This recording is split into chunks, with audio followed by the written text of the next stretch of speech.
നമസ്കാരം. ആശ്രവാസ്തുവിലേക്ക് സ്വാഗതം. കുംഭൻ രാശി അവിട്ടമര, ചതയം, പൂരരിട്ടാതി മുക്കാൽ എന്നീ നക്ഷത്രങ്ങൾ ചേർന്നതാണ് കുംഭൻ രാശി.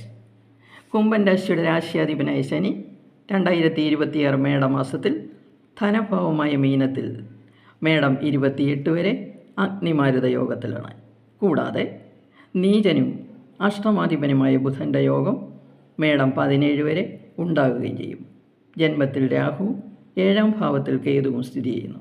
ഈ അവസ്ഥയിൽ നിങ്ങൾക്ക് മനക്ലേശങ്ങളും ശാരീരിക പീഡയും ഉണ്ടാകാം. കുടുംബത്തിൽ വഴക്ക്, രോഗങ്ങൾ, പങ്കാളിക്ക് ക്ലേശം എന്നിവ പ്രതീക്ഷിക്കാം. 5ാം ഭാവാധിപനായ ബുധൻ മേടം 17 വരെ ഗുണഫലങ്ങൾ നൽകുകയില്ല. ശേഷം ഉച്ചനായ സൂര്യനോട് യോഗം ചെയ്ത് വിദ്യാർത്ഥികൾക്ക് പഠനത്തിൽ മികവും ഉത്സാഹവും ഉണർവും നൽകുന്നു. ഇൻ്റർവ്യൂകൾക്ക് പ്രശസ്തമായ വിജയം ലഭിക്കുന്നു. സഹപ്രവർത്തകരുടെ ഇടയിൽ പ്രശസ്തിയും പേരും ഉണ്ടാകും.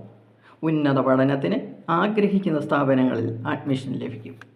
10ാം ഭാവാധിപനായ ചൊവ്വ പാപഗ്രഹ യോഗത്തോടുകൂടി ധനഭാവത്തിലാണ് മേടം 28 വരെ സ്ഥിതി ചെയ്യുന്നത്.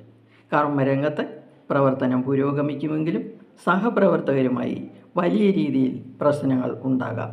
വളരെ ശ്രദ്ധിക്കണം. ഇത് കാര്യങ്ങളിൽ പരാജയവും ധനനഷ്ടവും ഉണ്ടാക്കാം. ഈ സമയത്ത് സർക്കാർ ആനുകൂല്യം ലഭിക്കുകയില്ല. 7ാം ഭാവാധിപനായ സൂര്യൻ ഉച്ചനായി 3ാം ഭാവത്തിൽ സ്ഥിതി ചെയ്യുന്നു. ഇത് ബിസിനസ് രംഗത്തെ പുരോഗതിയെ കാണിക്കുന്നു. ബിസിനസ്സിന് പ്രശസ്തിയും അംഗീകാരങ്ങളും ലഭിക്കും. ധനലാഭവും ശത്രുപരാജയവും സംഭവിക്കും.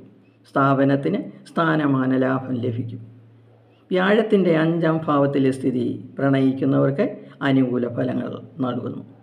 എന്നാൽ ദമ്പതികൾക്ക് കുറച്ച് പ്രയാസങ്ങൾ ഉണ്ടാകുമെങ്കിലും പങ്കാളിക്ക് തൊഴിലിൽ ഉയർച്ചയും വരുമാനവും വർദ്ധിക്കും.